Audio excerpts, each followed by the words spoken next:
like I said, hello, my name is Isaac Maier. Welcome back to another Everflow webinar. Today, we're going to be talking about conversions, specifically how to pave your way to precise conversions. Just like always, we're going to jump in with a little introduction to myself. I'm going to talk about the difference between a click and a conversion. I'm going to talk about postback controls. I'm going to talk about reversal postbacks, how to update conversions, both manually one at a time and within a CSV to do it in bulk. We're going to talk about Everflow Pay, a feature we came out with last year that our clients are having tremendous success with. We're going to talk about some upcoming events where you can meet some Everflow employees. And we're going to have a question and answer at the end if anyone does have any questions. Now, if you do have any questions, you can always ask those on the right side of your screen in the chat box. I'll make sure to get to those at the end if you do have any. But to jump into our introduction to myself, hello, once again, my name is Isaac Maier. I'm a customer success manager with Everflow, and I've been in affiliate marketing for 6 years now. I'm based out of sunny San Francisco, California. And a couple fun facts about me for today. Fun fact number one, I do love to travel. I've gone on some pretty big backpacking trips around Asia and Europe. The next trip I'd love to do would be Australia. Fun fact number two, I do have the anti-cilantro gene that makes it so cilantro tastes like soap or chemicals. Not a huge inconvenience, but I do love Thai and Mexican food. But just a fun little fact about me. But let's talk about managing your conversions, how to regulate them, reverse them in the event of a return or cancellation, and how to update existing conversions that you can already see in your dashboard. So first, let's talk about the difference between a click and a conversion. So a click is when someone selects your offer by pressing a button or touching a screen. This is just merely clicking on that tracking link. That's the click. It doesn't necessarily mean that they've taken any action that would warrant a payout or any revenue for you. This is where the conversion comes into play.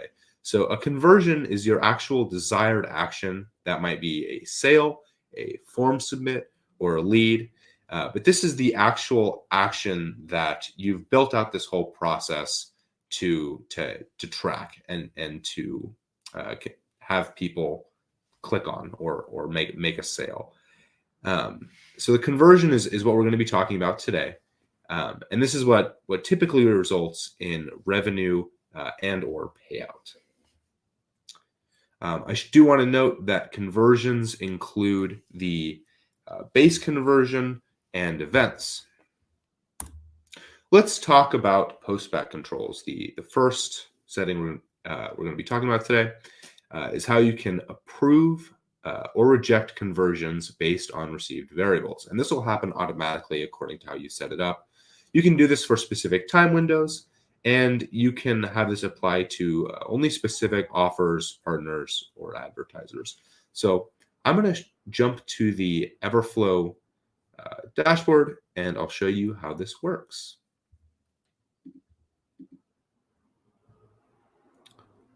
So we're going to jump into the conversion report right here. And we can find postback controls by going to advertisers. This might look like brands on your dashboard. And we're going to click on postback controls. So here you can see we have some postback controls. We're going to go in and check out this one for today. So as you can see here, and I'm going to zoom in a little just so it's easier to see. We have a name for the postback control. We can set it to active or inactive. Inactive can be good if we want to set this up in advance and then take it active later, or if we're done with it. We can set an effective date for when this postback control is effective. Set a window. We can have this apply to specific offers and advertisers. So if we want the postback control to only go for a specific offer or advertiser, this is where we do it. Or we can have it for everybody. We can also do this for specific partners or affiliates. Partners and affiliates are interchangeable terms. It depends on what you use with your company. So now we have this set for who we want it to work for. Now let's set how it works in the rules. So this is where we get into the variable side of things. First off, we can have if the postback control will cause the conversion to be accepted or rejected. We can also set this so that the below conditions, if we can make it so that all of them must apply if we have multiple rules, or we can make it so that only one or more must apply. So this is where we get into the variables. We can select a variable. Maybe we want to do the amount of a conversion. Maybe we only want conversions above a certain amount to result in revenue and payout. We can do this with a bunch of different other things. We can do it with the ADV 1 through 5 values. We can also do a custom value if you'd like to enter that there. Finally, we can do this with email order and timestamp. We can choose from a few different comparison methods. Begins with, contains, does not contain. I don't need to list them all. And then we can enter those values here. So if let's say amount, let's say if the amount is greater than, how about 67, then we accept it. Or how about reject in this case? So anything that is greater than $67 for the amount, that conversion would be rejected. So this is essentially how it works. Those values will enter one line at a time. You see there. And that is postback controls. Let's jump back into our presentation here. Let's talk a little bit about reversal postbacks. So reversal postbacks are how you automatically reverse transactions due to cancellations and returns. This is going to be placed, this reversal postback is going to be placed on the page from which you wish to fire the reversal.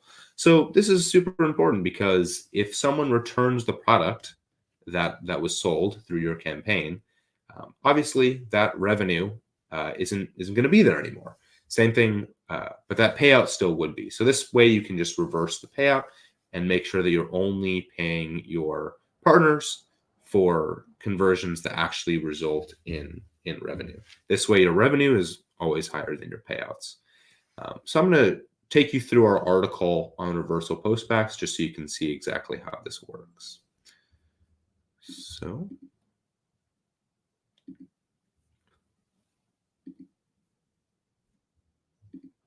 just go. Okay, so right here we have our article, and I'll zoom in a little bit so it's a little easier to see. So essentially, I don't have a site to paste this on, but I'm just going to show you how it works. So essentially, you'll want to take the postback here, and this is for conversion ID, and you're going to add this to this reversal postback on the page from which you wish to fire the reversal. You'll essentially add this to the field that results in the return or cancellation. So what you do is you just enter your Everflow tracking domain right there, and then place this right on the page. Now you can do this a few different ways. You can do it for conversion ID, order ID. You can do this with an event ID equaling 0. And a few different ways here. We also can do this by email address and event ID. There's a bunch of different ways to do this essentially. However, the main important thing is that you can ensure that any returns or cancellations result in the removal of that revenue and payout. So you never have revenue on your sheet that isn't actually there, and same thing with payout. You're not paying out partners who haven't actually referred a sale or referred a sale that resulted in a return. Okay. And okay. Let's talk about updating conversions. So there's going to be certain cases in which a conversion comes through, but maybe the sale amount wasn't correct. Essentially, something could have happened wrong. Maybe you didn't set it up correctly and you've made some updates. This is how you can update the sale amount, revenue, payout, and conversion status. There's a couple different ways to do this. You can do this in bulk with a CSV, or you can do it manually one by one. And I'm going to show you how to do both of these.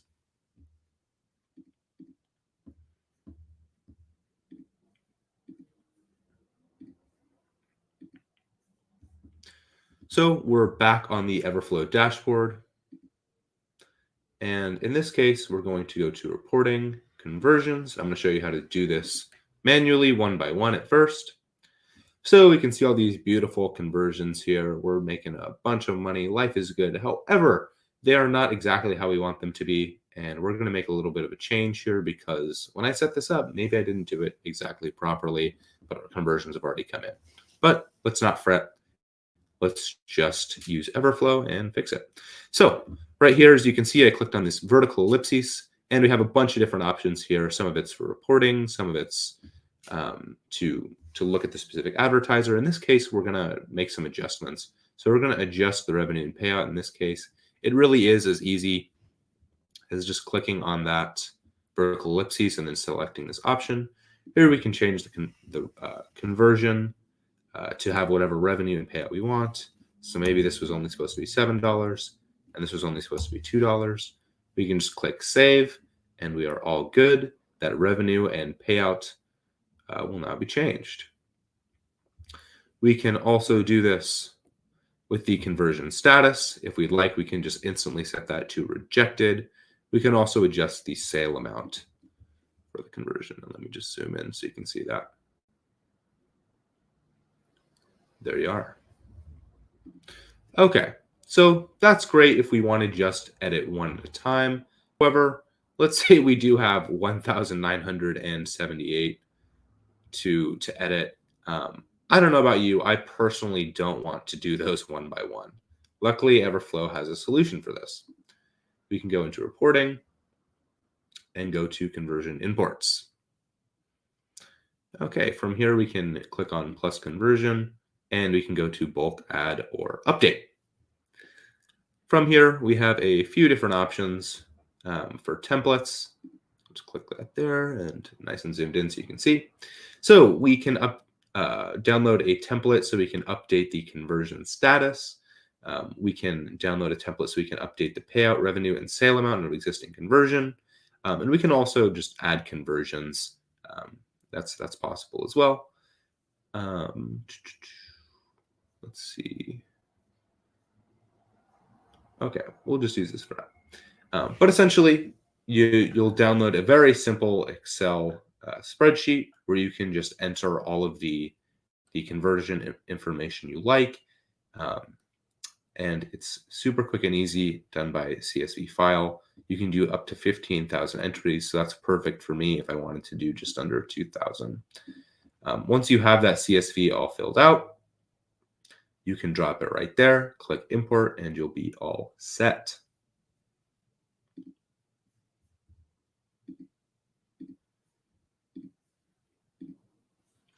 So updating your conversions is quick and easy with Everflow. Let's talk a little bit about Everflow Pay now that we've talked about how to update your conversions. Everflow Pay is a feature that we came out with late last year, and it is the only payments product that allows you to automate generating invoices and payments. It is the only payment method that is automated at partner signup. It'll show a warning bar on your partner's dashboard so they can enter their payment info. We're the only payment service that does that. And ultimately, this will save you time in setting up the partner billing method and chasing down partners to input the information. This results in a seamless partner payments onboarding experience. If you are interested in Everflow Pay, maybe you have some questions, maybe you'd like to start using it, you can contact support at pay.help@everflow.io or in the chat with one of your customer success representatives, much like myself. We'll be more than glad to answer any of your questions and help you get started if you'd like to start using Everflow Pay. So what is next in the world of Everflow? A few different events coming up. There may be more added as well. But if you'd like to meet some Everflow employees, you can do so June 4th through 6th at Money 2020 in Amsterdam, Europe. You can also see us July 29th through the 30th at Affiliate Summit East in New York City, New York. And we'll be more than glad to meet you there. So thank you once again for attending another Everflow webinar. It's always great to have you here. If you do have any questions, this is the time where I can answer them for you. I do have the answers. But as always, the customer success team is here and happy to help for one-on-one questions and feedback whenever you need anything. So thank you, and we'll see you in the next one.